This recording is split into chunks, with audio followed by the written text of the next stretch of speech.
5, 6, 7, 8. Double date. Double date. You and me and Hunter Maya and Maya. Hunter.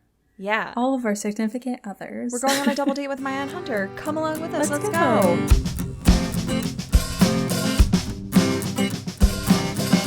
Hi, everybody. Welcome back to Gilmore to Say with Tara and Haley. I'm Tara. This is Haley. Hi, Haley. Hi, Tara. We're here to go on a double date with Maya and Hunter. They're back. I know. I'm so excited. I missed them. I love the two of them. I do too. They're so authentic. Like, what you see is what you get. Everything that they put out there on their socials are exactly who they are when you talk to them. It's amazing. They're so much fun. We had so much fun having them back. They're so kind. They're like hilarious. The two of them together individually. Great. I'm such big fans of theirs. But before we get there, we wanted to let you all know, I'm sure you saw our announcement last week on Instagram, but we've finally announced our LA Live event that is happening on Sunday, August 11th out in Los Angeles. It's going to be at Dynasty Typewriter, and we are so excited. The song that I put to the post was California, the OC theme, because we're going to see Dave Rogowski. We will be singing every version of every California song. LA Baby from Jonas, the Jonas Brothers TV show, California from the OC, California Girls. Like, there's so many versions, and we'll be singing them all. So because we're so excited. excited. Yeah. And speaking of Maya and Hunter, they said that they're going to join us. I know. I'm so excited to see them in person. They'll be at the show. But who will also be at the show is none other than Sheila Lawrence. Sheila R. Lawrence, series writer from season 2, 3, and 4 of Tara's beloved favorite episode. There's the rub. Yeah. She wrote that episode, and she will be joining us on stage for a little conversation, and I'm so excited to talk to her again. We just have questions that are lining up. We have questions that we're already gearing up to ask her so that she comes prepared with them, so we're not like putting her on the spot. We're like, hey, do you know the answer to this question? And if you don't, can you find out the answer to this question? Yeah, so we're hoping to like spill some serious tea at this event. Yeah, which we're really especially excited for about. The Jess girlies. I feel like that's really what we're on the hunt for, some Jess questions. So I'm not saying questions. That it's not I want to talk about Dave Rogowski because we're in his, we're in his territory now. Yes, we're in his, 100%. Maybe he'll come. I am so excited. It's going to be so much fun.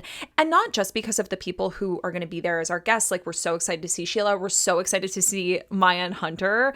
But we're also really excited to see you guys. We just have so many really fun things planned. There's going to be some fun drinks there. They have a photo booth at Dynasty Typewriter, which is a lot of fun.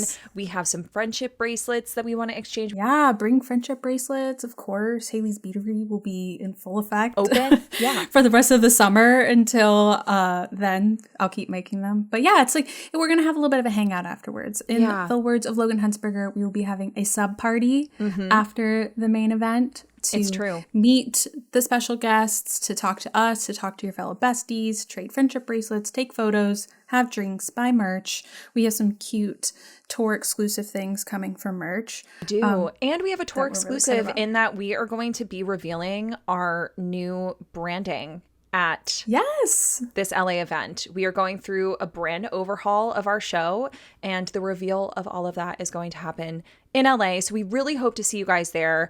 You can find the link to tickets in our bio. We linked it to our link tree, so you should be able to access. Or in the show notes of this episode. Yeah, we'll put it in all of the show notes of all the episodes moving forward. We are giving you crazy advance notice because it's May, and the show is not till August, but there are also going to be a couple of other shows that are announced in other cities, which we've teased a little bit, and we're really excited to share those with you as well. But for now, the one that we've shared a lot of details about so far is LA, and we are so excited for this one. Yes. It's going to be the one that kicks off these other couple shows, which I'm really excited about. It's our End of Summer Madness live show. End of Summer Madness, leading us into the fall. Which I'm so excited. I'm just excited. I'm excited to see y'all. I love seeing y'all in person. Yeah. But speaking of who we're going to see in person, Maya and Hunter, we're very excited to have them there. Excited to see them and meet them for the first time. Because as you all know, we had them on last year when Hunter was in the midst of watching for the first time with Maya. And they were only like a little bit into season 5 at that point. Yeah. So we wanted to have them back on so that they could talk about the rest of the series and how he felt about that. But also they have gone through their second rewatch at this point. They're sort of like in the tail end of that, which was really exciting. And so not only did they have time to finish the series, but also watch it a second time, which, as you know, a lot of new things can come to light upon rewatching this show. We all know that very well. And so we're about to go on a double date with Maya and Hunter. And the reason that we also call it a double date is because it's a double episode. This is one of 2 episodes that Maya and Hunter will be with us on. This first one is catching up and getting their feels on, you know, the rest of the series and some opinions and some questions that you guys asked. Yeah, because if you listen to the first one, which I would go back and listen to the first one if you haven't, because Hunter makes some predictions. And I do bring him back in this episode for him to revisit things he had not yet gotten to and just predicted. So I definitely recommend going back to last year's episode and getting to know them and hearing their like 1 through mid 5 opinions. Yeah. So you can really understand their 5 through revival opinions. Totally. And then in next week's episode, in honor of the almost anniversary of Luke and Lorelai for June 3rd, which of course is a widely known date in the fandom, Maya and Hunter are going to come back to kind of fix some of the problems between not only Luke and Lorelai, but some relationship problems that y'all submitted on the show, and we're really throughout excited. The series. Yeah. As characters and as friends of the characters. Yeah. But for now, let's start our double date with Maya and Hunter. Let's go. Maya and Hunter, we're so happy to have you back. I speak for all of us, including our audience, when I say that we have been just like so ready since last January, which I think was the last time we recorded, to hear your thoughts. Yeah. Welcome. Yeah. Thank you for having us. We're so excited to be back. Since we last talked to you, not only have you finished the series for the first time, Hunter, but also you guys did your first rewatch together. Correct. It's now a family pastime. We're going to be doing it every fall and however long into the winter it takes us to finish. You have to. It's such a staple. It's so comfy, cozy. I love it. Well, we actually said like there's going to be probably only 3 months where we're not watching it per year because we started it in September of this year. Yeah. And now we finished in May. So really it's just like summer. Yeah. You just take a break for the summer. Again. Exactly. Yeah. It's funny because my partner and I had started watching it, I think, in November, like a couple months before we talked to you guys last time, like 2022. We are still watching it. We still have not made it through. We're like middle of season 4. So we take our time. He's not a binger like I am. I'm a binger. Like when I start something, I just like power right through. He wants to take his time with it. So no judgment here. Yeah. You guys take as long as you need. For us, it's really, it keeps the happy thoughts in right before bed. So it's like what could go wrong in my sleep if it Stars Hollow right before? So. Exactly. Yeah. Which it's like such a theme of people watching it before they go to sleep. Like not only like audience members, but like in our book club, I've talked to authors who also watch it right before they go to bed. So it just feels like it's just that show. It's that pre-bedtime, get your dreams nice and cozy show. So calming. Yeah, definitely. Yeah. So we left off on the last episode with both of you on quite a journey. Hunter, you were in the middle of your Gilmore Girls journey. But Maya, I want to ask you about your coffee journey. Because at the time, you were trying to drink less sweet coffee. Where have you landed with that? So it's funny because I did actually fail with that initially pretty hard. Yeah. I did not, like I really just said, never mind, I'm going to stop that. But now I have kind of landed back to like, now I kind of crave less sweet coffee, I think. And I don't know if that's just like me growing up and like I feel like You're can't an adult take as now. much sugar. I'm just an adult. So actually I kind of achieved my goal like inadvertently. She does a single sugar packet with a cappuccino. So it's like, even though sugar's sugar, it makes you feel more refined that it's the crystals instead of the syrup. Oh yes, totally. It kind of feels I still like a vanilla latte every now and then, but because they're so good. No, I'm with you. They're so good, so good. Kind of feels like when you're looking for love, you don't find it; it finds you. It's the exact same thing. That's exactly no right. sugar found you. Yeah. So we had to ask you about that because Hunter, you were on, of course, your Gilmore Girls journey. You left off, I think, like mid-season 5. I think Luke and Lorelai had just had their first sort of breakup. In the middle of that, Lorelai was wallowing. They were about to get back together, but they hadn't yet. So we had you make some predictions for what you thought was going to happen from mid-season 5 onward. And I will give you some of them here. One of them is that Lorelai and Luke will end up together regardless of if there's another breakup. It would be a weird way to end the show otherwise, is what you said. Do you still feel that way? Yes, I feel like, well, so the way it ends with them, of course we know with A Year in the Life how they end up together, but then the sort of sloppy ending of them, Christopher and Lorelai deteriorating because of Luke's obvious importance to Lorelai's life. So it's like we know they end up together, but it's not the bow on top that maybe I initially predicted. Yeah, because they in the original series they end up together, kind of like in That's assumption. What I was gonna ask. Like, is it just kind of implied? We don't really remember. Like, they don't say like, and they're back together. No, it's that embrace. Like they have that kiss in the last episode, and then that's kind of it. They do like that out of them, and you're like, oh, okay, I guess they're back together. Mm-hmm. That's so it gives weird. me. I know this actually happened in Gilmore Girls, right? With season 1 or 2 or 3, where they weren't sure if they were going to get renewed. It gives me that kind of like production, not sure if we're going to get another season or not. Yeah. Let's leave it open. Which I know I've since researched, of course, after my first watch that, Amy wasn't contracted in the last season because there was a disagreement with the producers. So I don't know. Was there maybe a possibility they could bring her on for another season, or was it was done? When they ended season 7, like in terms of like production, they didn't know if they were canceled or not. So like they kind of left it at this place of like, we could end it here or it could go on, and it ultimately ended up being canceled. And so such a shame. So sad. Which makes the revival so sweet, right? Because she got to come back and end it on her own terms. But because of that, a lot of people in the fandom feel, and we feel the same, that these characters kind of stood frozen in time for that like 8-year duration, or like 9-year duration. 9, yeah. That they were just kind of stuck frozen. Like Luke and Lorelai still haven't gotten married. Like they're just now having a conversation about kids. Yeah. It's like, I'm very happy that Amy got a chance to see through the ending that she wanted to, but she did it in a way that, like, she did it at a time where it almost felt like too much time had passed for Luke and Lorelai to be like frozen in time for as long as they were, and to now be seeing the ending through that she wanted, Especially given the fact that she's already a single mother in the beginning of the show, and she's kind of trying to move on with her life. So for her to kind of stay in that stagnant kind of non-growth for 8 years, I mean, it's essentially what you're saying, frozen in time with no human growth. That is a bummer, but I do appreciate the sentiment of Amy getting to end it on her own terms. 1000%. That's what makes the revival so special, which we'll get into the revival in a little bit, but I'm curious. We have a lot of questions for you. I'm going to keep that positivity in my mind, because there are some negative thoughts. Keep the good vibes going. Trust, there are many negative thoughts for us too, don't worry.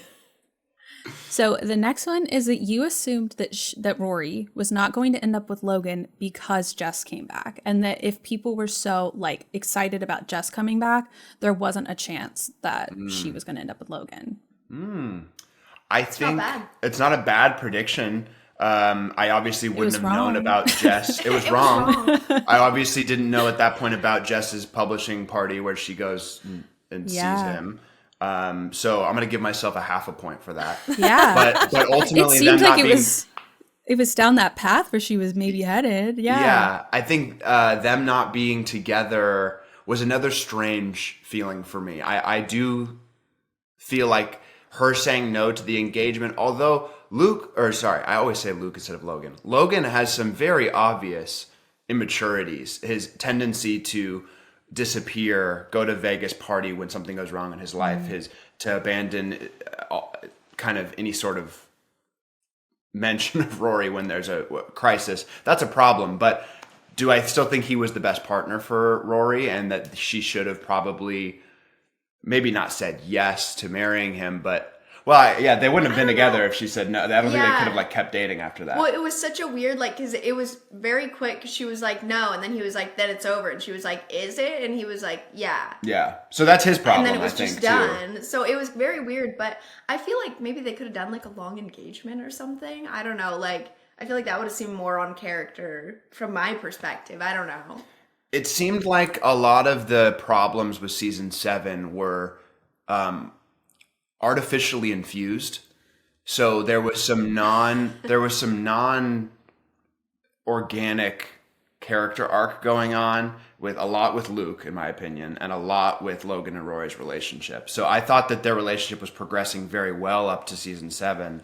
and then they just had to have some drama. Maybe they just wanted Rory to be an independent, character. That makes sense, but it didn't fit with what they were doing up to that point. No, it sometimes feels in season 7 like whatever happened in the last episode actually doesn't matter. We're just going to start something new going on now. But we kind of forgive the characters for who they were in season 7 when we get to the revival or like in the past, because we're like, you weren't really yourself. Like, this whatever was happening here doesn't count. We always call it very expensive fan fiction, season 7. Yeah.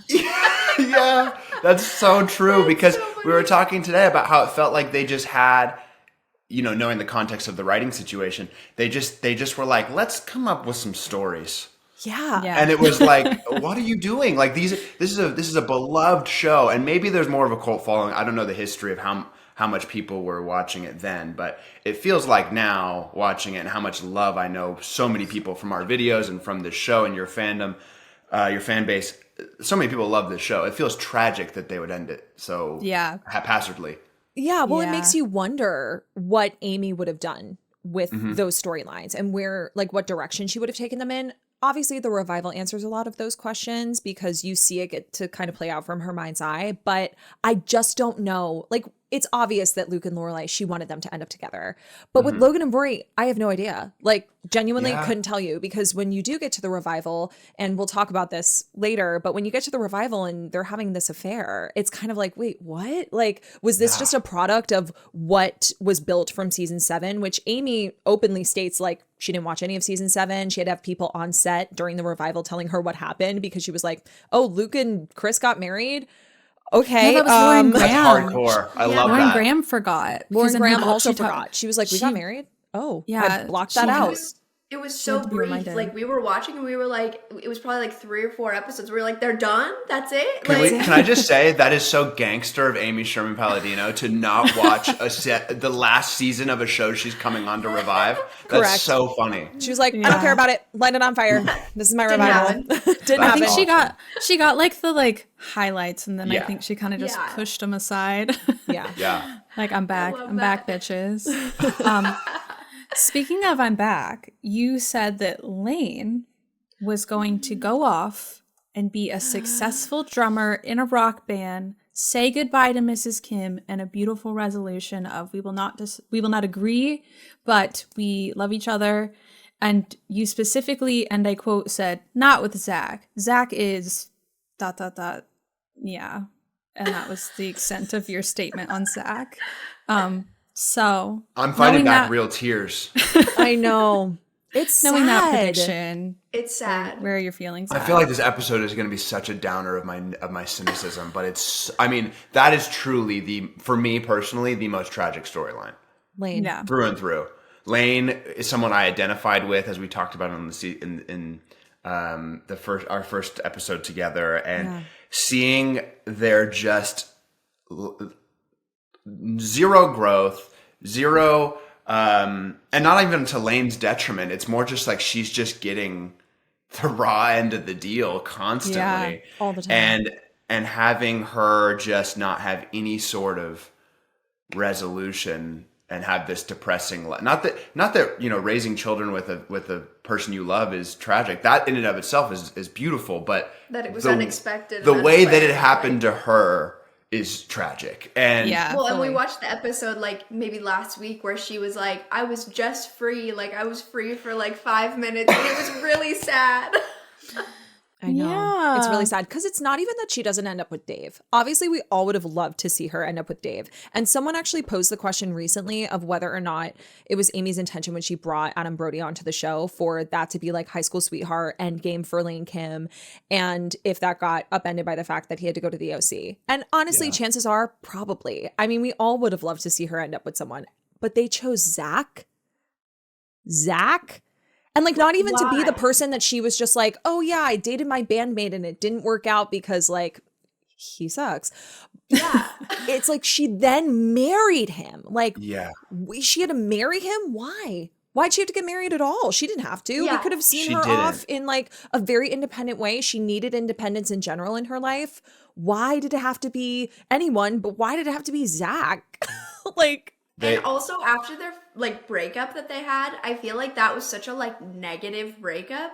that could have been it. Like, we all could have been like, oh, good, she did it, she tried. Oh, his whole prima donna episode at the show, with his Gwen Stefani mic, yeah. Yeah.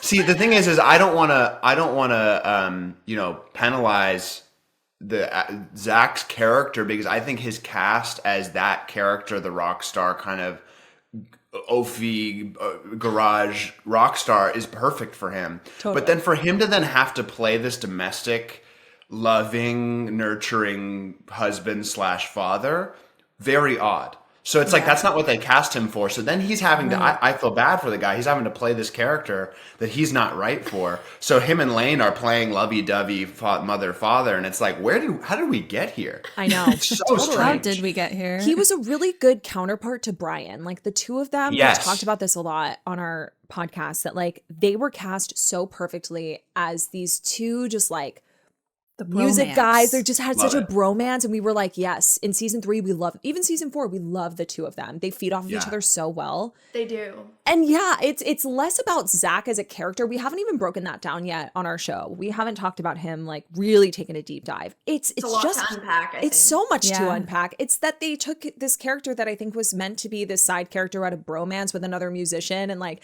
they were really funny and fed off of each other, and like made him a love interest. And it was like, but why? Why did that have to happen? Do you think they saw the love for Dave, and then they were like, let's just take another band member and see how that cracks out? Like, he also plays guitar. That's what it was. Yeah, it'll work again. I think they won't even notice. Brian, honestly. Yeah, honestly, Brian slays. I like Brian. We love Brian. Yeah. And honestly, I think that would have made more sense, but maybe they just wanted to throw a wrench into Lane's life in a way that she like chose something a little more unpredictable and unconventional for who we thought as an audience. It's so hard to say, because I don't think Amy was listening to the audience at the time, and I don't think that the audience's reaction to it was as strong as it is today. Like you said too, Hunter, I feel like it is today. It's so accessible now, and like the cultish fandom has just grown over time in population. So I feel like it's less about what she saw from the audience, because it wasn't as accessible to her at the time, and it wasn't as accessible to us. And I don't know what she was thinking. I'd really love to ask her, like, what were you thinking? What were you thinking? Period. There's a question mark. That's it. You guys got to get her on. It has to. That would be a dream. I mean, your guys' show is so big in the space. You guys are. I'm seeing your publications and everything. Like, she's gonna have to come on. I hope so. We're actually so we're gonna be in LA. In August, we're going to do a live show, and Sheila Lawrence, she actually came on our show. She's a writer. She was a writer for seasons 2 through 4. Right? Yeah. And we're hoping that she can answer some of the questions that we asked, because she's, I think, still in touch with Amy. And I'm wondering if we could ask her, like, hey, was Dave supposed to be Endgame? Especially because Dave Rogowski, I think we talked about this last time, is the character that Lane is based off of, Helen Pye, who was also one of the writers on the show. That's her husband in real life. That's his name. So I have a feeling that they were supposed to be Endgame. Like, that makes the most sense, right? Yeah. That she would end up with a Dave Rogowski, or maybe not. Maybe they were like, yeah, your name is nice. Like, let's use this. And and that was his intention. I don't know, but would love to ask her. And maybe we can find out from Sheila. We need the answers. We need them now. Yeah. Y'all have to come to our LA show in August. I was just going to say, can we come? Yes, please. 100%. We'd love to come. Please come. We would love that. In August. Yeah. Perfect. We'll let you know. We'll send you all the details. We're so excited. Yay. I have one last prediction that you had after your cheers about Zach. I don't know how you'll feel about this one, which is that you anticipated there would be some sort of specifically vulnerable conversation between Lorelai and Emily, or Lorelai and her parents. And it didn't not happen, if we're looking back to Friday Night's All Right for Fighting, when they were all yelling around the dinner table. Your favorite scene, if I recall. So good. Yeah, love it. So good. But it didn't fully flesh out. But did you feel like it fleshed out? Did you feel like they ever got those vulnerable conversations? One of my biggest gripes, is that the word? Gripe? Yeah, I think so. One of my biggest gripes with the last season, especially with Lorelai's character, is I feel like they either, this is a prediction as to the method acting of the actors, but maybe they weren't pleased with the writing and they were just like, let me just finish this thing out and go home. But it felt like with both Rory and Lorelai, they kind of had an apathy to them. and they reverted back to their Lorelai specifically reverted back to this like super emotionless, kind of like avoidant. I don't want to say pick me, but definitely there's some moments where Lorelai is like, this is emotional and lame, and I'm just gonna, like when they go to Parents' Day and Lorelai's making fun of every little thing. It's like, girl, it's season 7. You have a 23-year-old daughter, and you're marrying the guy you had him with. Like, grow up, you know? And so there's kind of enjoy this. Like, there's kind of some moments where it feels like, I feel like she would have been past this kind of cool girl rejected my rich parents phase by now. And I think it didn't ever happen. And so that character would never have a vulnerable conversation, even on Richard's hospital bed when he has a heart attack. I mean, it's like, I know that mirrors even the beginning seasons when he had a health scare, and that would have been a perfect opportunity for some sort of growth resolution, but it didn't happen. And so it was pretty unsatisfying that to not have a conversation with Lorelai and Emily being like, hey, you know, we don't see eye to eye, but we're good, you know? Yeah, because I totally agree. The moment where they had the conditions were revived, if you will. The phone call, which we can get to later, but it was a sweet conversation. Yeah. So I don't know if you remember that. But yeah. I watched that one in a while. What you were talking about with season 7, where they kind of just like regress, I feel like the end of season 6 is really the best sort of like place for that, because when Emily and Lorelai, when she's like driving her around after she has like botched LASIK, I feel like they have that connection, and like they're kind of like understanding of each other, and she gets that her and Luke might not get married. And then when she shows up in the next episode, she like asks her how she is, which is like maybe the first time she's ever asked her that. So I feel like they've reached this like strong understanding. And you're right, in season 7 they just like kind of regress into like almost like season 1 brats, really. Yeah. Season 1 brat's a good way of putting it. I think while you said that, I was reminded of, you know, I feel like there's a common story, especially nowadays, where you have children. It's kind of not just now, but it's happening more now with like the rise of like therapy and people learning more about themselves. I think children, when they kind of surpass their emotional level of their parents, because their parents are quote unquote stuck in their ways, there is a way in which you can, once you get over like that, those stages of grief of whatever you're dealing with from your childhood or whatever, your adolescence, you come back with a level of grace to your parents because you understand and accept the way that they are, and you're willing to love them in a new, sustainable way.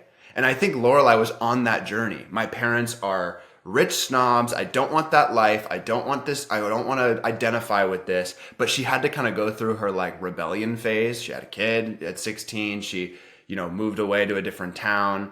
But then you would expect her to maybe be able to come back on a car ride with botched LASIK Emily and be like, Mom, how are you? What do you do? Like being able to approach those conversations in a way that's productive and sustainable. And yeah, I don't think we got that. Yeah. Especially because Lorelai is very stuck in her ways, you know? Yeah. Not only are her parents, but like they're both, I mean, she gets her stubbornness from them, you know, and she's also very stubborn. And so I think that she has a difficult time, though I think that by the time they get through Friday Night's All Right for Fighting, I think that they do kind of reach some semblance of an understanding.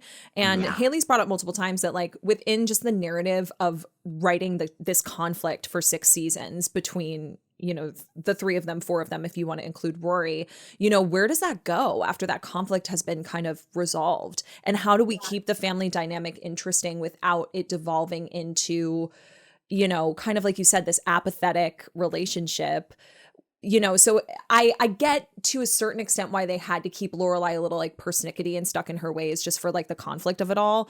But I think that there was a different way to do that. And I wonder how Emily would have done that, or Amy, how Amy would have done that, you know? I wonder how she would have navigated that, because the way that she tries to in the revival is through the 2 of them going to therapy, which is hilarious and doesn't work. But also, you know, she wouldn't have been able to use, and it's sad that this had to happen in order for this storyline to be built, but she obviously wouldn't have been able to use Richard's death, because Ed Herman was still alive during the 7th season, as a mechanism of splitting them apart and getting them back together. And so I don't know how she would have navigated that, because they would have had to do something to kind of once again cause a rift and then try to mend it after coming to some sort of agreement in Friday Night's All Right for Fighting, you know? Yeah. I don't know what the best solution is there. Yeah, I almost wish that had happened later. Like if Amy had stayed the whole time, like I almost wish that like that would have happened towards the end, and then that could have been like, because I feel like we needed that, but like then it should have been like not, and they all lived happily ever after. But I think we all kind of wanted a little bit of like things got better, you know? Yeah. Well, season 7 proves that she was right, because she wanted 2 seasons. She wanted them to bring her back on for 2 more seasons to wrap it up, and then they were like, nope, and then they wrapped it up terribly in 1. So it's like she was kind of proven right in that way. 1000%. Yeah. 1000%. She was always going to be right about her own show. It's true. But we want to get into seasons 5 and 7, and then we'll get into the revival, because we have lots of questions, especially about things that we were like excited for you to get to. And one in particular that all 3 of us were excited about for you, Hunter, was to get to the finale of season 5 and see how things kind of imploded there, with Rory stole a yacht, Rory was dropping out of Yale, and she was moving into the pool house. Like, what was that feeling when Lorelai was staring through the window at Rory as she unpacked her books at Emily and Richards after they betrayed her? Yeah, the betrayal aspect was really interesting. I felt like the regression itself with Rory was a necessary aspect to her character development. She needed to kind of get a wake-up call. She's living I love later on when Logan calls her out for being an essential trust fund kid. It's absolutely necessary, because she's pretending that she comes from this lowly life, which she lived in the Independence Inn when she was a toddler, but she's from the age of 12 on, she's pretty well taken care of. So I thought that the kind of wake up call was necessary. I did think that it dragged on too long. I think she needed, I think she learned her lesson, but stayed dropped out of Yale too long. Like, I felt like maybe the dropping out of Yale could have been, because how long did she end up being and dropped out? 1 semester? Well, but technically I think it happened at the beginning of summer, so it was like she didn't really fix it until, was that supposed to be like December? Like 6 months or something. So maybe a semester, but I would hope maybe that she could like resolve it to go back to. I know that kind of makes the plot line pointless when she still doesn't actually leave Yale. But the lesson, her human lesson, remains that she got in big trouble. She got a wake up call, and she still stays on the path, because when she goes to the pool house and does the whole DAR thing, I don't know, it just didn't feel right. And I guess she ultimately remembers and realizes that it isn't right for her, so she learns that lesson anyway. I almost felt like she should have like created more of a like fire of her life. Like, I felt like it was kind of accurate for like the gifted kid who everyone's always telling her like, you're so amazing, you can do no wrong. Like, I kind of thought she should have made it worse. Yeah, like if she's gonna blow it up, drop out for 6 months, just do some community service, and then go back to Yale the next semester, it kind of is like, well, she still kind of did everything right by the book. Like, yeah, like it almost didn't feel like enough in either lane. Like, I feel like it should have like maybe wrapped up quicker or been worse. Yeah. And it kind of sit in that discomfort for so long. Like it's such an uncomfortable thing to watch these 2 characters who have, sans like a couple bumps in the road, like have been pretty consistent and love each other so much. It's such an uncomfortable thing to watch. And that's why I think a lot of people don't like season 6, is they're like, we hate watching the Lorelai and Rory rift. And I do too. But it makes for good content. I think that the purpose of it, though, was to give Rory a taste of this life that, despite the fact that she denies having any level of privilege, like she always, I think, kind of wonders in the back of her head, like, what would my life have been like if my mom had just leaned into the life that her parents built for her, and subsequently me, to afford me opportunities. And I think that it gives her a taste of that, to which she's like, okay, the grass is not greener. It's not greener. I gotta go. But it would have been really interesting to see her like fully lean in. And I don't know what that would have looked like outside of her joining the DAR and like kind of mimicking what her grandmother does. I don't know what else that would have looked like, but it just is it's very uncomfortable as an audience member to watch. Yeah. So it feels like it goes on for a long time. It does. We were saying that, I'm curious what you guys think about this. Do you think it was out of character for Lorelai to like stop talking to her during that time? Yes. We thought so too. We were like, that seems weird. Like, I feel like it's okay for her to disagree with it, but just to like stop talking to her is kind of weird. I also felt like it was out of character for Rory to stop talking to her own mother, to like go behind her back, go to her grandparents and be like, I need help and I'm not speaking to my mom anymore. Yeah. Because she's kind of following Rory's lead, right? Like, I mean, I feel like Lorelai is a pretty prideful person. And I think her pride was just like, okay, you're not going to talk to me? Fine. Take my hands off the wheel. I think it kind of makes sense, because if you go back to the beginning of 5 when she goes to Europe with her grandmother, they weren't really talking then either after the Dean Rory debacle. And so they were like only speaking in like very like, she asked her about the weather when she was in Rome when they called her, and she only called her because Emily told her to, and they didn't really want to like alert her to the riff. And so I think that was kind of like the baby version of this. It's almost like they both wanted to talk to each other so badly, but they were not going to be the one to be like, hey, I was in the wrong. Yeah. Which is what makes that hug between them when they reunite like feel like you're being stabbed.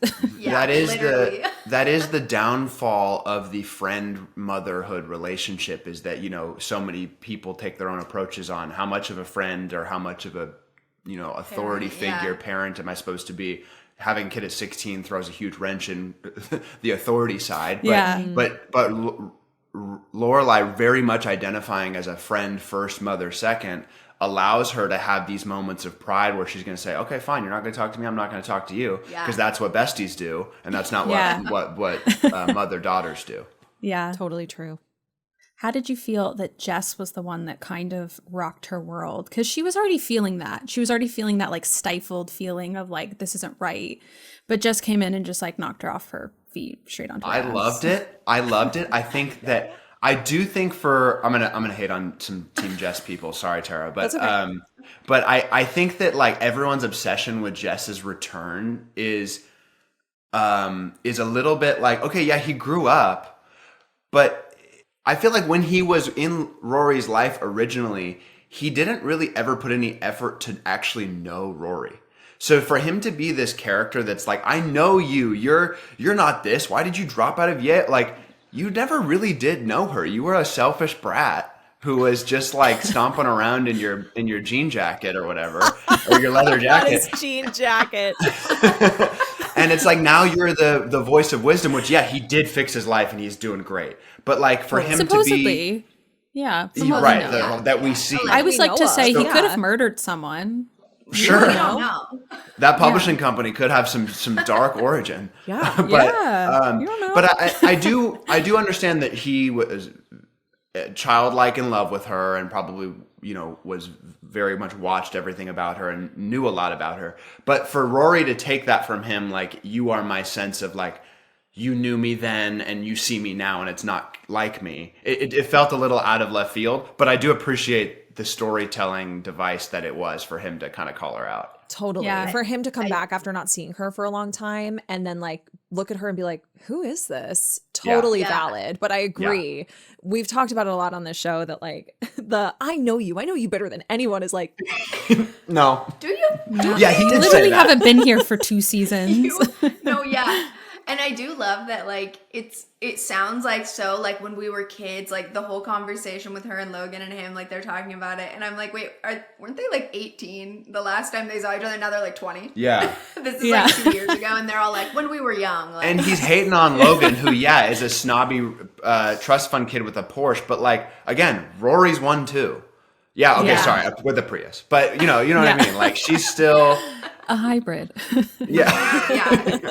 She's conscious. No, but she's still in that world. And I think that's like, I think Jess's fantasy of Rory, like the idea of Rory always kept him going. I mean, see him at the end of season 4 being like, run away with me is like, my guy, you know, we're going to talk about that a little later. It breaks my heart as a Team Jess stan, because I'm just like, why did you ask her to run away? Like, stop it.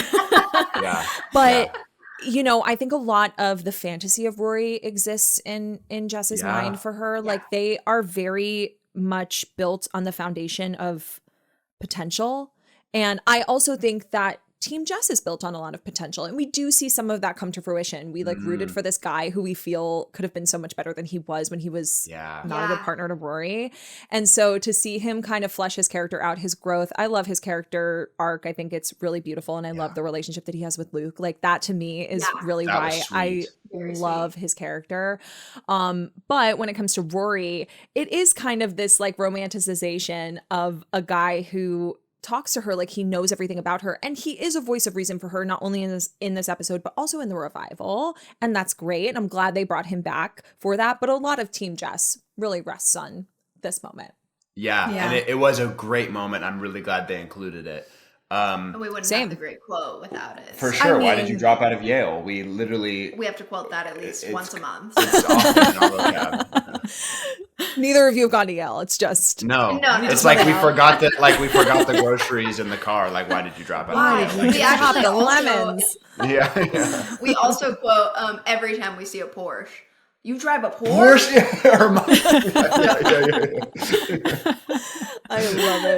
I love it. So good.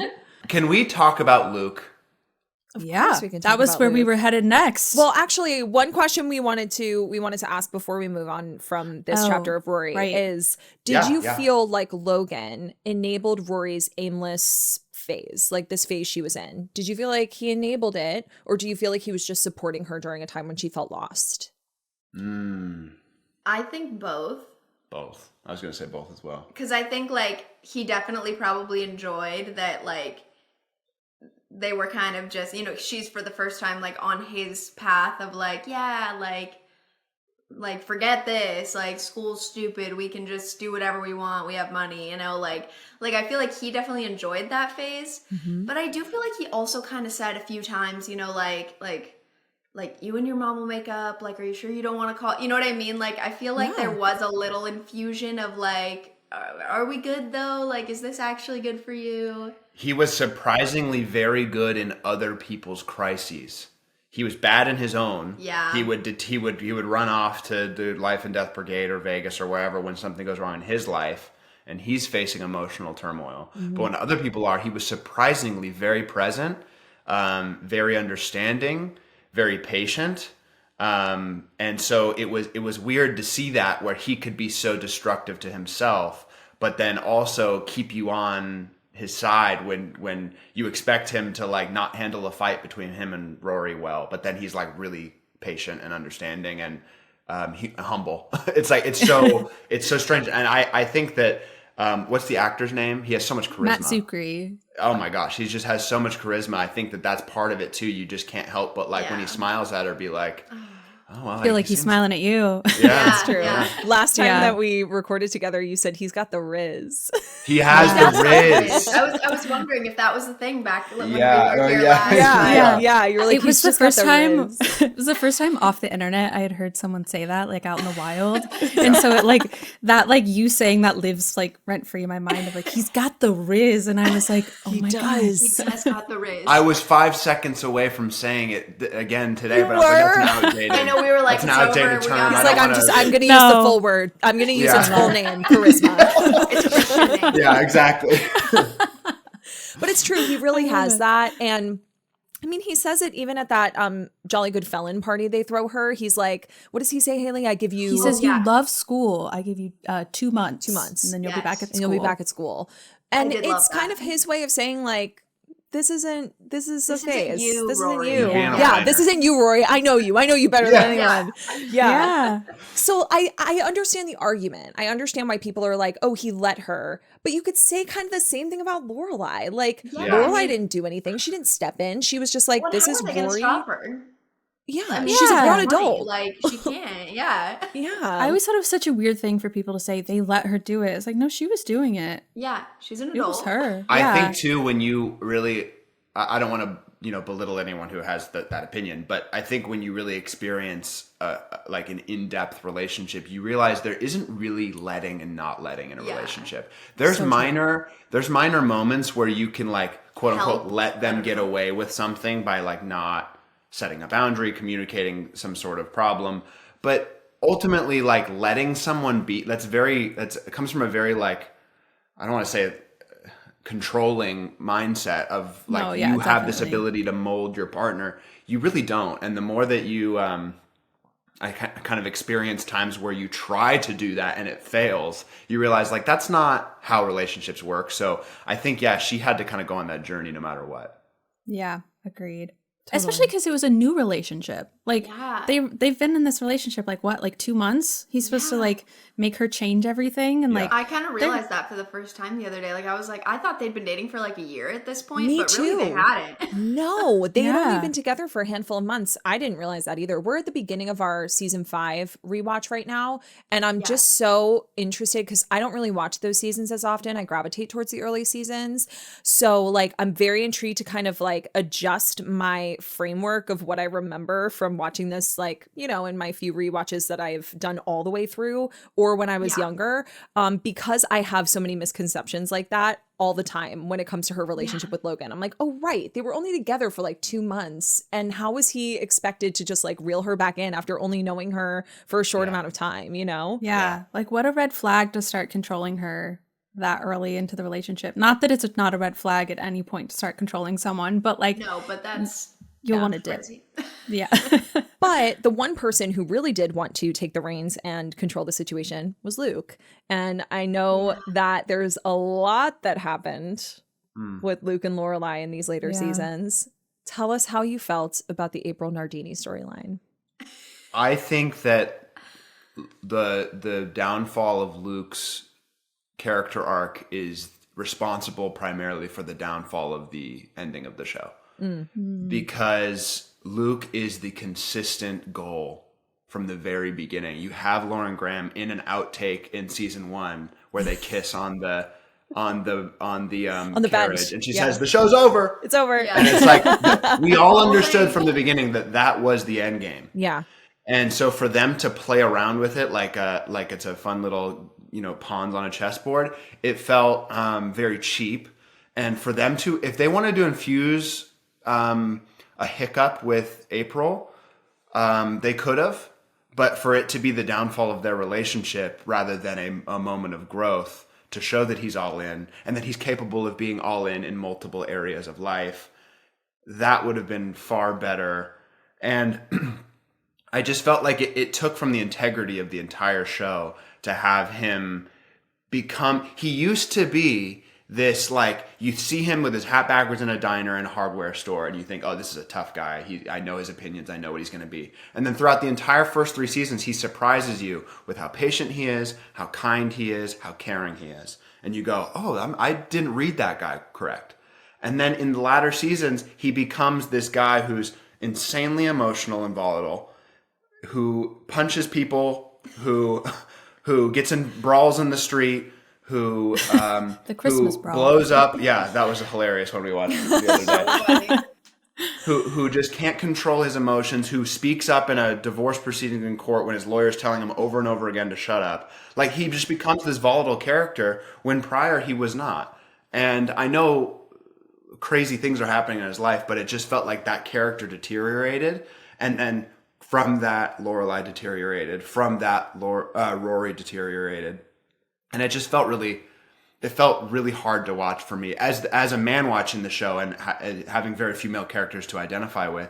Like, Luke was always kind of like a positive example of selfless love. And then it became, although the parental selfless love is valuable, it became very cheap to me. And that bothered me a lot. Do you think that Luke had the capacity to both invest in a surprise daughter and in a relationship like Lorelai's?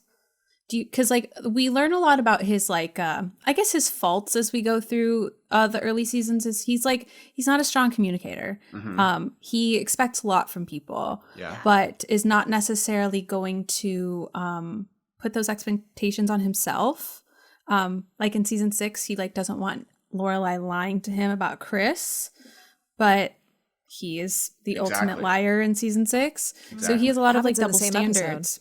Yeah, truly. It's crazy. Yeah. So it seems like are we seeing that this is who he is in crisis? Because I don't know that he's ever really been truly in a crisis up until that we've seen on screen. We've seen him, we've heard about him being in a crisis, like with the hardware store and turning it into a diner and like everything. His father's death anniversary, right? Is that later season? Dark Day. The Dark Day. And then like everything with his uncle. He becomes a recluse.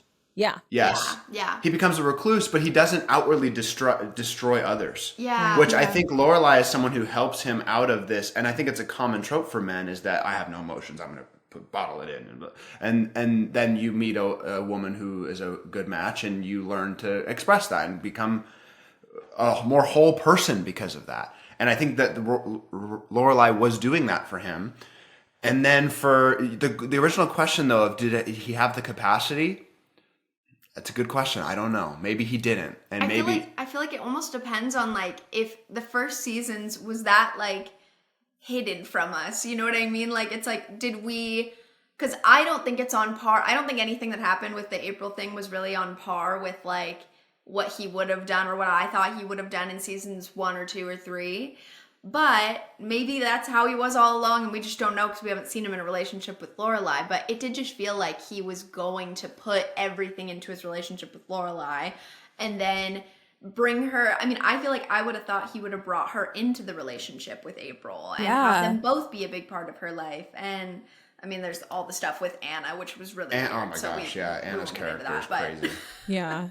The it whole goes idea, such a weird all of it. Yeah, it's such a roller coaster, but especially because like being a single mom and raising Rory, he was there for that. He watched her do that.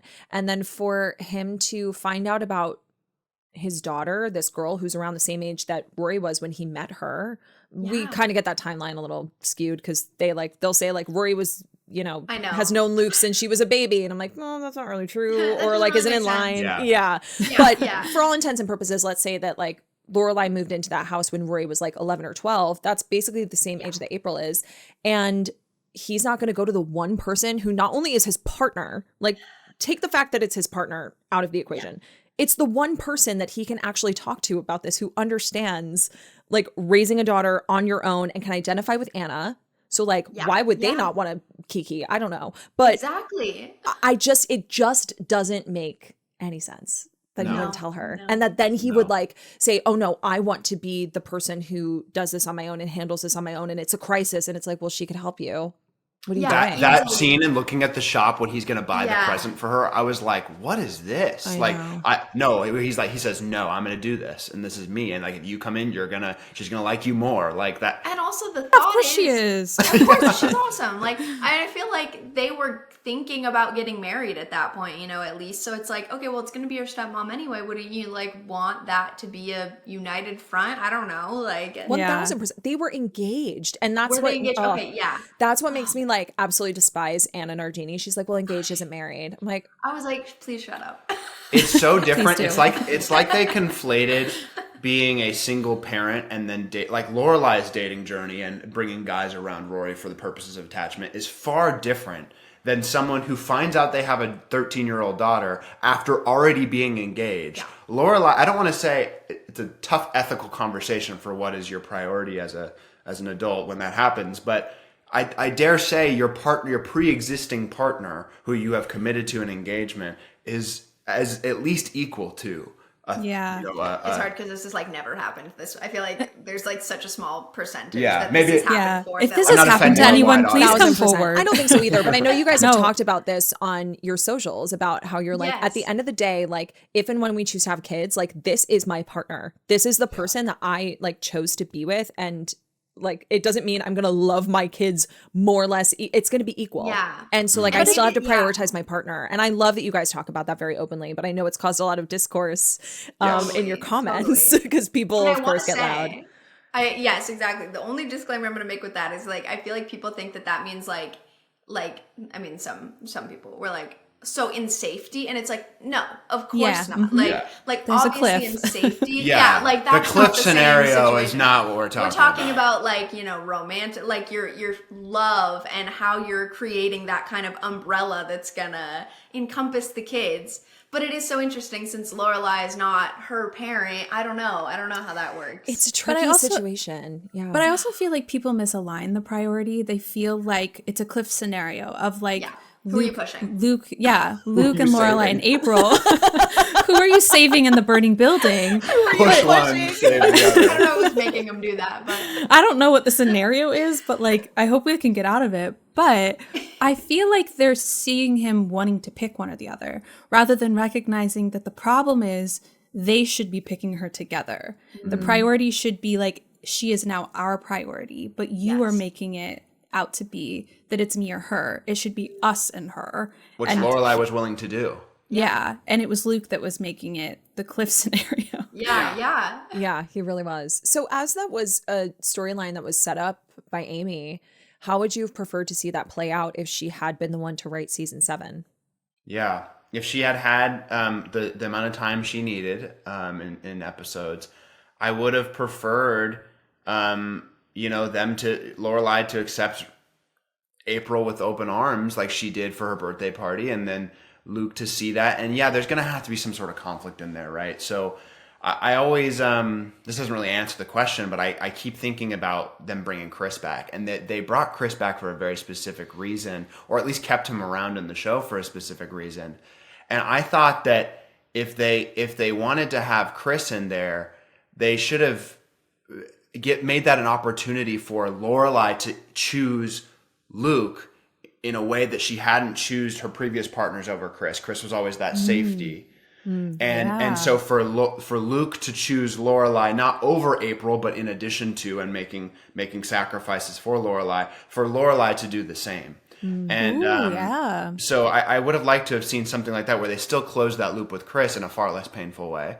And for, Luke to still choose Lorelai to some degree. Yeah, I like that idea of like Lorelai finally like closing that what if with Chris by means of being like, no, it's me and Luke. I never really thought about that. I like that a lot. Yeah. But so that's kind of like 5 through 7, and we wanted to ask you what team you ended up on, and it seems like Logan. Yeah, I'm sensing Logan, the king of the Riz, if you will. I'm still Rizzler, King Rizzler for sure. But I just. And I think I empathize with never Team Dean, but the Team Jess of the pack, because never Team Dean, but because like you kind of just latch on to somebody, you just identify with them, you like them, you think they've got Riz, whatever it may be, and you just kind of, even though you see their flaws, you're on their team. So that's what it was for me. I saw Logan and I was like, that's the one. That's the guy. That's our guy. Well, as we get into the revival, what was that feeling when you were like, okay, we have 9 years has passed, but really it's only been 5 minutes for me. Can't wait to see where everyone is. Can't wait to see when Mr. Logan Huntsberger pops up on the screen. And when he does, they're having an affair. What was that? What was going through your mind there? So odd. I don't like Rory's moral compass throughout, and how it just is very self-serving. She's so by the book type A overachiever, but then she chooses when things are, morally acceptable, which is a human story. So I guess it's realistic. It's just not fun to watch. So, and then for Logan to be on the other end of that is not surprising. I think that's one of Logan's downfalls. He's a kind of a douche, and he's kind of a womanizer. So it doesn't really go too far out of left field for him to be doing that. And nor does it with Rory, but it's just uncomfortable to watch. And it's a shame, like you said, they're frozen in time. They haven't grown at all. They haven't changed. Yeah, because like, what was your overall feeling like when you went into it? Were you expecting to feel like huge changes rather than? I've been told by people who like binge watch from 7 to revival, they're like, wait, this doesn't feel that different. Everyone just looks older. Yeah. It's alarming, I will say. I mean, maybe that's the problem with our culture and how we look at aged people, but it's just like weird to be like, oh my gosh, like this was 5 seconds and they're like all old now. I know. But I expected some growth. Yeah, even though it's 5 seconds later for me, the context of this is supposed to be years later. So right. How'd you feel about it? Well, I feel like I remember even when because I think I watched the whole thing because of the Year in the Life. That was the first time I'd watched it, so I kind of did the same thing where I like watched the whole thing, then watch Year in the Life. And I remember the moment when Logan came on screen and I was like, oh my gosh, they're together. And then they said the thing about like the wife's shoes or whatever, or fiance's shoes, and I was like, what? I was so mad. Yeah. It's just so annoying. It's really, it's a bummer. But I do think, like, it's just crazy how, like, if Rory, we talked about this before, if Rory was gonna say no to his proposal because she wanted to go off and, you know, like, be a businesswoman and a journalist and do all these things, like, that's awesome. But then she kind of, like, didn't do that either. Yeah. Rory's motto, or not her motto, but what she needs to be told is you cannot have your cake and eat it too. She constantly is trying to have both. Well, and she didn't have either. She got nothing. She kind of could have had her cake, and she also could have eaten it. Yeah. I'm not saying that, like, at the end of 7, when Logan proposes and she says no, like, that's fine. That was her choice. That's what she didn't feel like that was right for her. And for that, I applaud her, because it's really hard to end a relationship with someone when there's still so much love there. Like, I can't even imagine.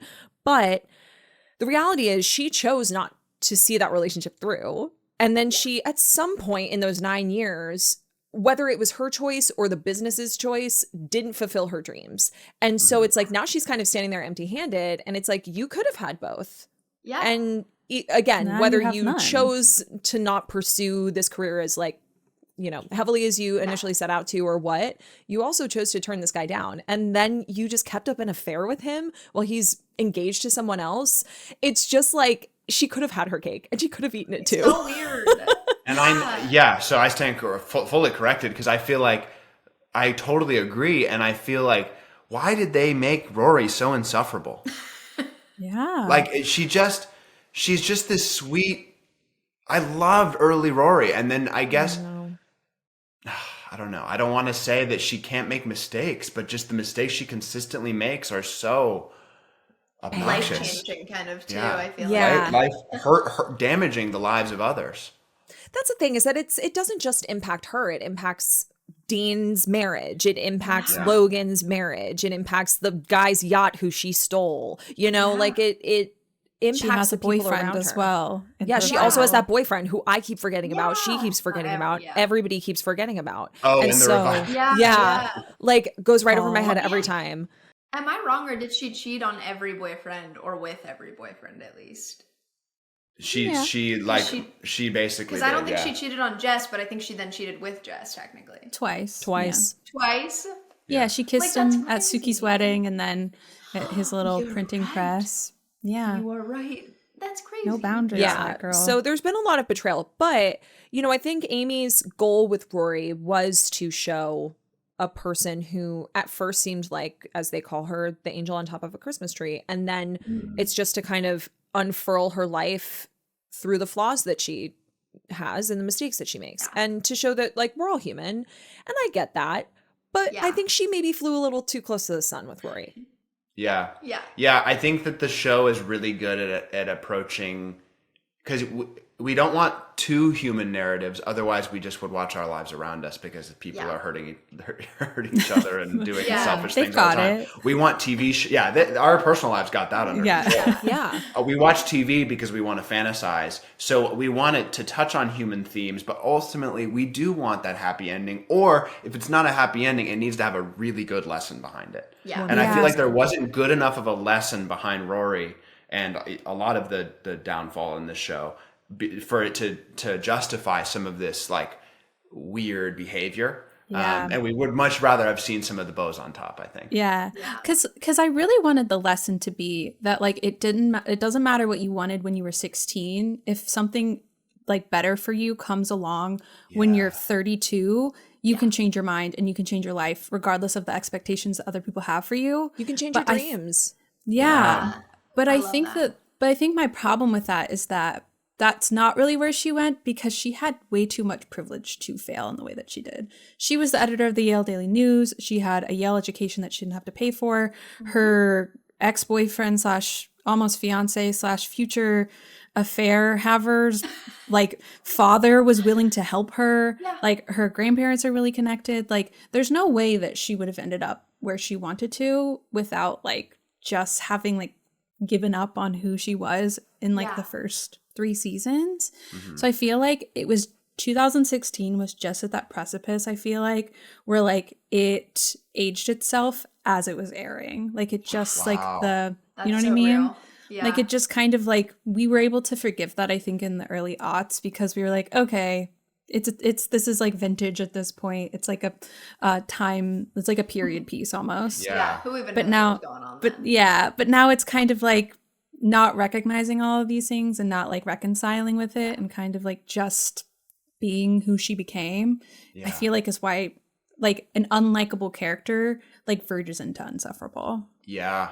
The culture aspect of it changing as it goes, and how probably something because it was November 2016 that this happened, and I was like, this is right on the precipice of that not being acceptable anymore.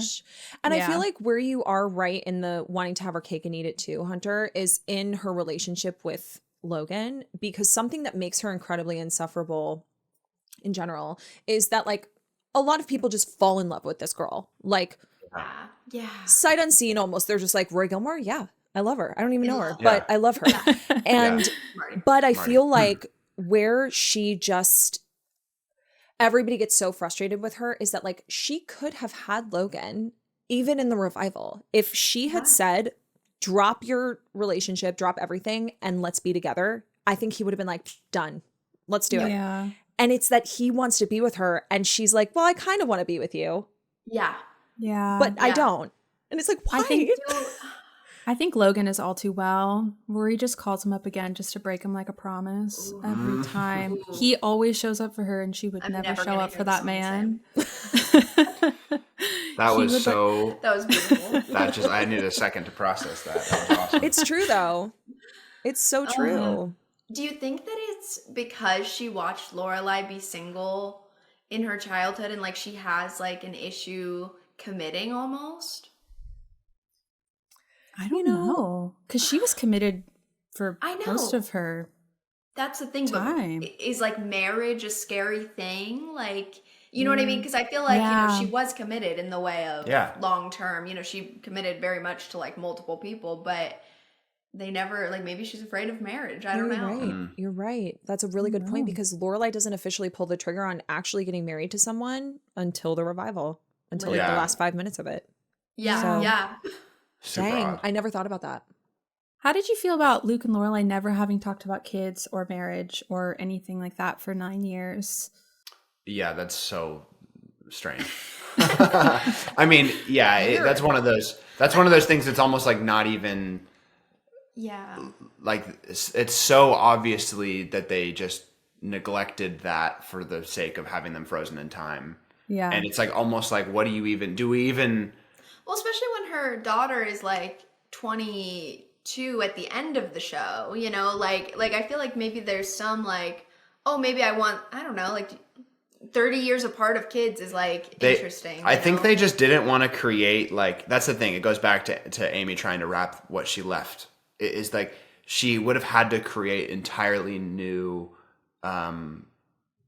issues for them, rather than the pre-existing ones that she wanted to wrap up herself. So it was like, it came at the kind of breaking the fourth wall type of consequence, where this would never happen. They would never be together for 9 years. And then just now, let's hash this one out. Yeah, we've never even seen a kid in these last 9 years. I know. We just talked about one. Yeah, Stars Hollow is dying out. We need to kind of repopulate. What were your favorite things? I know we've harped on the revival. We're just like about how all the things we didn't like and didn't believe. But what I feel like this episode has been so negative. I'm so sorry. No. That's okay. We love it. Like, we love the show. Our besties will love it all the time. Yeah. Okay. It's okay. But yeah, what were some of the things that you actually really loved in the revival? I loved long silence. Yeah, so many things. So I loved. How'd you feel about the musical? Did I watch? That was the musical? Craziest thing that happened. I didn't. I did skip through a majority of it. It was like the band scenes. You looked at me at one point and you were like, "What is going happening?" on?" Like, and then you click next, and it's like, and it's still going. It's like 10 minutes. Whose kid was that? Whose kids were those? So Sutton Foster and Christian Borle, who play those two characters. Sutton Foster was in Bunheads, which was Amy's second show, her second series. And Gotcha. she played like the Lorelai Gilmore character of that. Okay. Got it. Amy Sherman-Palladino loves Sutton Foster, like absolutely adores her. She actually just wrote a Once Upon a Mattress, which is a musical, just had like another rendition of it, like an updated rendition of it, play at City Center here in New York. And Amy wrote, like she updated the script and Sutton Foster starred in it. So like she loves her some Sutton Foster. And so I think she just wanted to there was some sort of... There's a connection there, yeah. So I think she just wanted she loves a musical. Like they that girl loves done a musical. But for 10 minutes? It was just so long. It was a very long time. Like, you could have thrown a couple Lane scenes in there for those 10 minutes. That's the thing is they could have fleshed out Lane's character a lot, and that would have been really nice. Yeah. But what I did love, one of the musical components was Carole King. I loved the way that they inserted her into the story, and I felt like her, especially because she sings the theme song of the show, that was special. And then to have her kind of come in and like play her music when they're like trying to write a musical, and they're like, "Nah, that's not good. We're not going to use that. Moving on." Yeah. I thought that was really funny. And they had some really good behind the scenes moments with her. I will say this about the revival is that I feel like I miss out. And a viewer like me misses out of how fun it is for someone who has waited years for this to come back. Watching it 5 seconds later is not fair because a lot of these characters, the writing and the characters are just having a good time and putting this all back and remembering how good this show was and how much it impacted their lives and the lives of the viewers. So I absolutely give it a positive review in that regard. But as strictly as a plot-driven reviewer, where I'm watching it, like I said, 5 minutes later, it's a bit unsatisfying. It's lacking a little. So I guess the question I wanted to ask you at the beginning when we first started talking about this was, which ending did you prefer? The season 7 ending, where everything's kind of wrapped up in a little bit of a bow. We might get renewed, we won't. And then Amy's ending with the last 4 words. I would have loved to have seen Amy's ending placed where it was. What they did with she wanted to end it with those words, right? Mom, I'm pregnant, or something like that. Mom, I'm pregnant. Yeah. Yeah, like that would have been. I would have loved to. That's like an M. Night Shyamalan kind of, attempt at infusing into Gilmore Girls. Yeah. If they would have done that appropriately, I would have loved it. Because it's not that much of a shock for a 35-year-old. How old is she in the revival? She's 32. Yeah, 32-year-old woman to be pregnant. I mean, she's not married or whatever, and we don't know who's the dad. But it's not that crazy. Is. We know. It's Logan. That baby's gonna have the Riz. Yeah, that's gonna. The baby is coming out with Riz. Yeah. So it's definitely it would have been nice to have seen something crazy like that, because the season 7 ending wasn't satisfying. So I would have preferred that, I think, over the season 7 ending. But yeah, it wasn't as crazy of a plot twist in the revival. Yeah. Yeah. Kind of like she is a baby. She's a supportive mom, a supportive grandmother. The plot twist for me was that it ended, and I don't know how you guys felt when it ended, but it was just so sudden. She says, "Mom, I'm pregnant." And then it goes dark. And I just remember in 2016, my jaw was on the floor because I was like, that's it? That's it. Literally. That's it. Yeah. Oh my God. Well, and I thought Lorelai looked kind of horrified. I don't know if anyone else feels She did. She did. Like, oh, damn. Like, I think you could at least pretend. Like.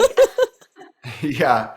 And because I feel like that's the thing, is they wanted it to be a repeat of Lorelai. Yeah. But we talked about this, I think this was your thought, of it would have been much more satisfying, maybe this is what they wanted, to have seen Mom, I'm pregnant, but being born rather into what Rory and Lorelai dealt with when Lorelai was pregnant at 16 and having to leave the home, with Rory being pregnant younger than expected, but with a support system of Stars Hollow, Logan, Lorelai and Luke, and to see that difference of how much of a celebration that would be, rather than the scandal that Lorelai was. Yeah, which I feel like they had the opportunity to do almost more in the revival, because she's older, so like her and Logan could have been married. It could have been a totally different situation where like he's a present father, but that wouldn't have happened as much at 22. But like, it just didn't. It was strange. Yeah. I always felt like, this is what I used to talk about like early on in my TikTok when I talk about Gilmore Girls, was that I felt like a full circle moment between Rory and Lorelai would have been more interesting if Rory came full circle having like a child younger than expected in a like life situation that would have aligned more with Emily and Richard. And like, so that she kind of would have come full circle to being what was expected of Lorelai in like the style of the way that Lorelai would have been. Yeah, like a hybrid. Yeah, that's interesting. I like that. There was another alternative ending that someone tweeted and it was sent to us that we thought would be really cool if the last 4 words were actually spoken by a girl who comes in holding a baby to the Dragonfly Inn very late at night one night. And if she's like, I'm looking for a job or something like that. And it's more of a full circle moment of Lorelai taking care of somebody else who is in need in the same way that she was and in the same way that Mia took care of her. I thought that would have been really special. I know she wanted it. I know Amy wanted it to be between I know. I get goosebumps every time that men No, I did see that a couple months ago and I was like, oh. That's beautiful. I would have loved that. Yeah. I think that would have been This is a side, not as an end all because you got so many characters to wrap up, but as a side thing for her to experience, that would have been cool. Yeah. Totally. Yeah. I love a little sentiment. I also heard that Amy, I think, said this, and I don't remember when she said this, but I guess like she had told someone about the last 4 words, and because she had said it out loud all those years ago, like someone reminded her of it, and she's like, I actually didn't remember how I wanted to end this, but because everybody was talking about it so much, I was like, okay, I guess I gotta do it. She kind of felt, I think, a little bit of pressure during the revival to end it on those terms and maybe build the story around those 4 words. Do you remember that, Haley? Did I make that up? No, I don't remember that at all, actually. Well, we might have to cut that because maybe I made that up. But if I didn't, I do remember hearing that somewhere. And I wouldn't be surprised if that was the case because, like, you make a proclamation like 10 years ago and then all of a sudden you're like, well, I guess I got to fulfill my promise. And like, that's got to be hard. With All Too Well, 10-minute version. Yeah. I kind of felt that gave the same energy. Yeah. She was like, I got to find this thing. Like, I don't know where I put it. Got to give it to her. So even though you had these like feelings about the revival that might not have been so great, how was it feeling going back to season 1 for your first fall rewatch last year? Knowing where the story was going. Did anything change? It was so fun. It was so much fun. The first season, first 2-3 seasons are just so... I mean, the grainy television look, and the fall vibes I think any show that you really come to love after your first watch, and then you go back in time and you watch it and you watch as they don't even know what they're making. These characters don't even know what it's going to become. It's so beautiful, and it's so human to be able to see, like, it's almost like an inspiration to you as an individual to be like, when I start something, it could turn into something beautiful. And like watching season 1 again is like, that's a little hectic. They kind of don't really know Rory doesn't have the baby voice in the first episode. Like they don't know who the characters are yet. And then they grows into something amazing that brings so much joy to so many. So it was really special starting it over again. And then slowly but surely I got my cynicism back as we got to the later seasons. I think that's the goal though. Amy loves cynicism. She always talks about how she kind of like sees everybody as inherently evil and that they have to have good beaten into them. So I think that's kind of what the goal is. Like she wants to have you feel the cynicism, but it does give those, it's so funny that it gives those comfy, cozy vibes until it doesn't, because I feel like the later seasons, even though love the characters, and I like really love watching Rory's relationship with Logan, I prefer the early seasons because they feel that comfy cozy, and I feel like we do lose that a little bit as the show goes on because it shifts into more like that was when they got sold to the CW, and so like the tone changes a little bit, and of course Amy leaves, so like that tone leaves in a lot of ways. The filming, like the camera quality gets better. And you're like, no, this is not what I wanted. We are so close to her face. The angles are different. So how, like, the 90s are so nostalgic, and that's probably just because we weren't there, but like we were like 3, but like it just seems like it was such a like sweet time. I could be totally wrong, but like I was there for some of it. It was sweet. Was it nice? Yeah. Okay, it was fine. You were also little. I was very little in the 90s. Yeah. I know, and but so like we talk about how as it gets into like the 2007 space, you're like, oh well. Oh yeah, this is when I was wearing a big chunky string of pearls and 2 polos, and they were layered, and my I don't know gauchos. Oh, these aren't the times I want to think about. Yeah, no, totally. I feel that way about because I was born in the early 90s. Like I feel that way about the 80s. I'm like, oh, it must have been so nice. I'm like, I don't know, maybe it was terrible. Yeah. But Yeah. want drugs.